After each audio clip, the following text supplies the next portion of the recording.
I take that as a good luck sign that we're gonna have ourselves a good little project.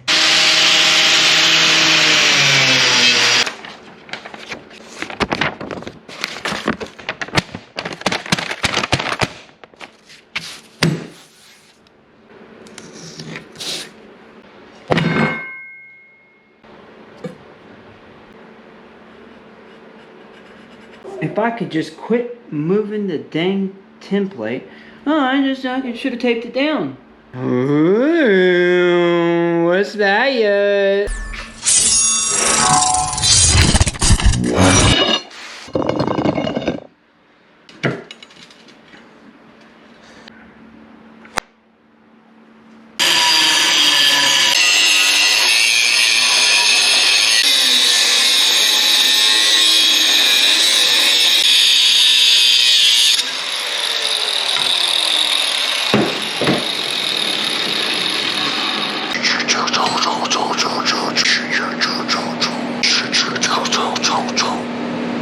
Oh, those are transformer noises.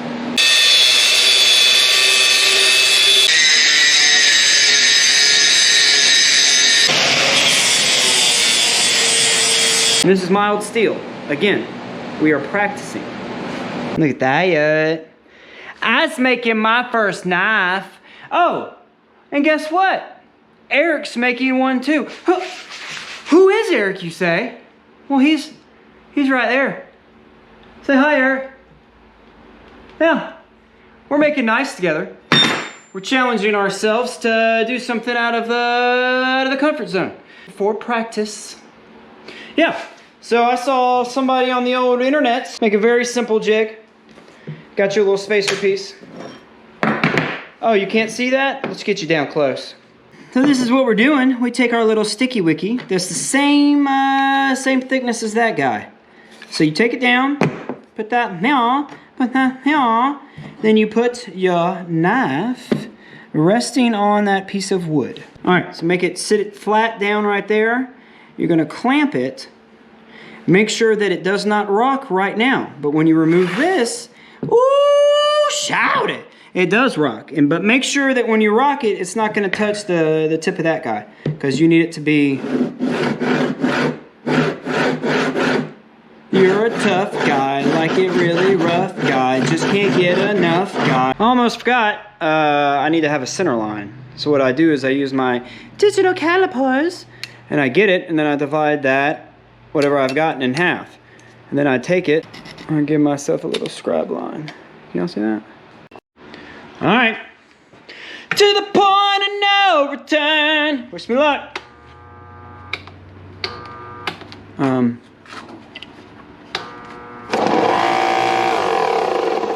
Something touching something. And then I'll take my tracking belt to the other side so I can get into there. I don't really know what I'm doing.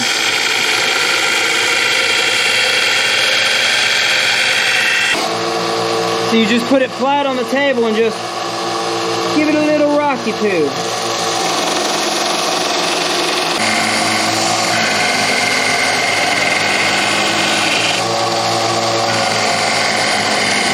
Yeah, so that's where we are right there. It's pretty even down through there. It's pretty even through that side.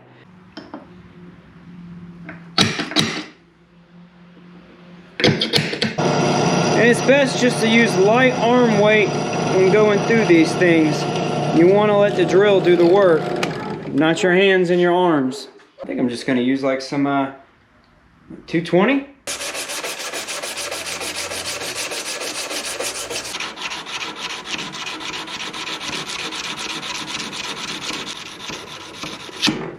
Wow, I likes that. I think what I'll do is I'll just show you what it looks like in between each grit. I got a little bit of a wave right there, but it's gonna look handmade. I'm gonna leave it. Here's before 220. Here's after 220. For 500 grit. After. There's 500. And there's 1,000. And now this is the 12,000. And I just dipped it in a little bit of water. It's called wet sanding. Helps kind of clear some of the little dust, get off of there a little bit easier and not scratch the surface. And you can sand as high as you want to, just like with wood, because all you're doing on each grit that you go up is you're getting rid of the last set of sand marks. And that's 12,000.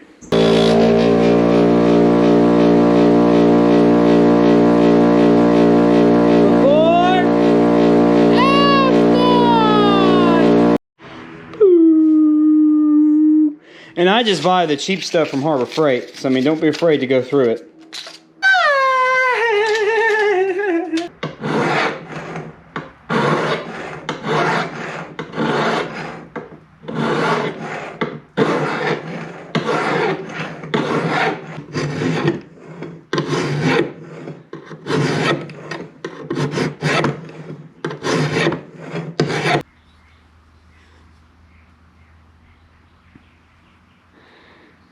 And there's the other side.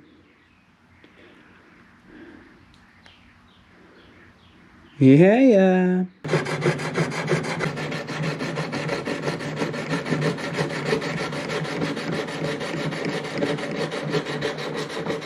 For the right way, that's what it is. Yeah, it rips right through it. All right, let's work on the scales.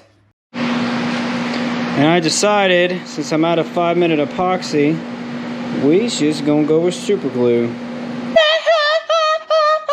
Now it's time to do some aggressive shaping. What I'll probably use is my flap disc sander, maybe even to get the majority of that stuff hogged out. I don't know, I could probably cut it on the table saw. I don't know. Yeah, well, let's do that now.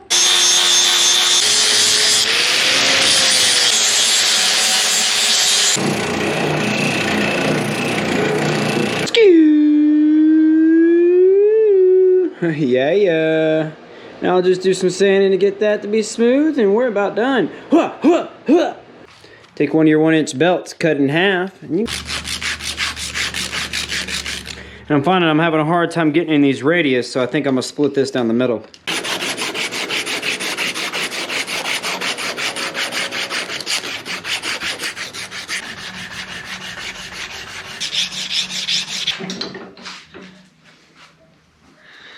Oh, that feels good.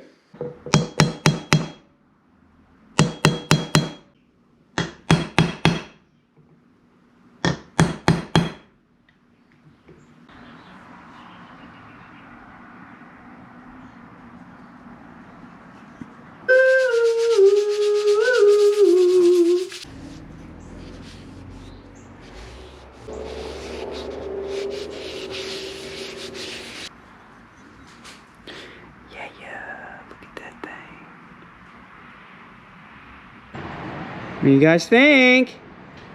Think it turned out pretty good.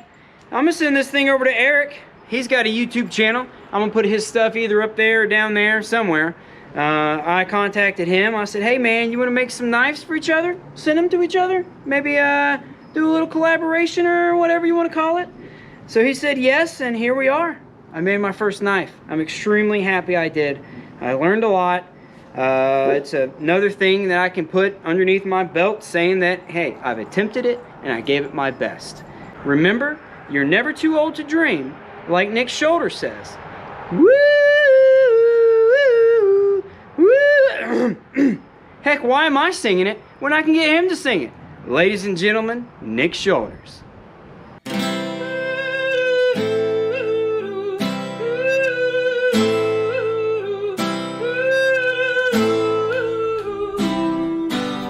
Some days are long, some nights never end. I've mourned the fleeting seconds light, I've prayed to the coming wind. And time like snow never stood around for me.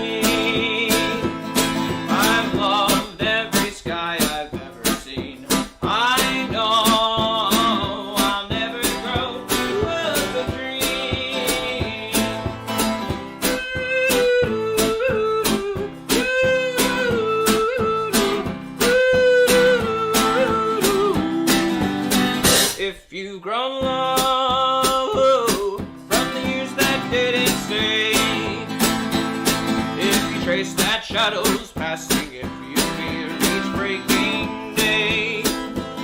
If you worry about worry, worry won't let you be.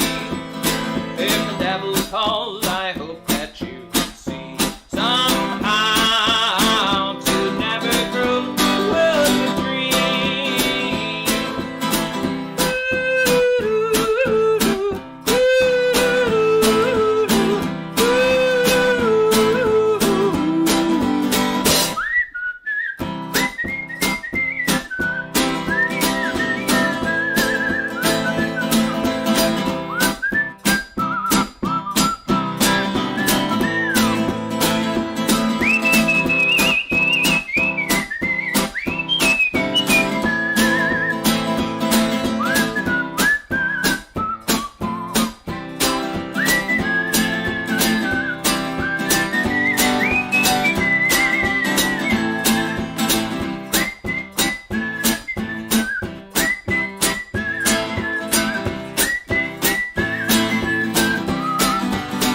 If you've grown cold, sitting in the headlights glare, if you long to see the stars again, kicking in the hunter's stare, be loved, be not loving, loving never set you free, and don't forget that the lost shall be redeemed somehow, and never grow old to dream.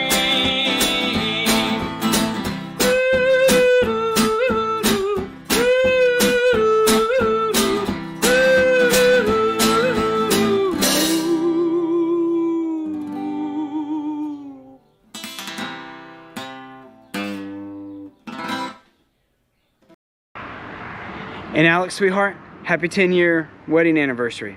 I love you. Here's to another 100 more. I couldn't be me without you. Thank you, baby. I love you. And then we'll put it on the old sharpening jig. What's the sharpening jig, you say? I took a big old caster, took the wheel out, just put a piece of 2x4 in there with a, what is that, 1/2-inch copper tube inside diameter, 1/2-inch steel rod, and then, yeah. I think I saw somebody make one of these, and they had an angle finder. I didn't do any reading whatsoever. That's me. I don't do reading. And it was like 20-something degrees. 21 and a half. Well, it's supposed to be 21 and a half because you do it from your rod, goober. Or 21. So that's 21-degree angle that I'm cutting, or I'm sharpening the blade. Close enough. Yeah. So, woo. All right. So we're gonna see if this here works. Just got them folded over. This is one of those Harbor Freight 4-sided hone knife sharpeners. I got it taken it apart, and I ground one of the tabs off, and then I matched the other tab to fit on the end of my file. That way I don't have to change the angle of my jig. I can still have the same angle that my second bevel was ground at. Yeah! So let's start with 200.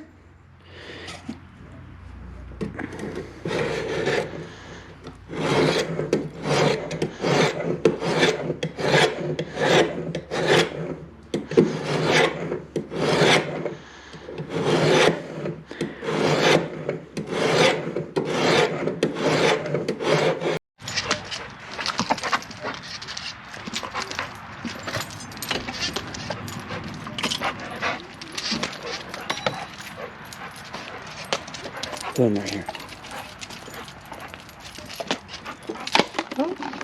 Oh, shit.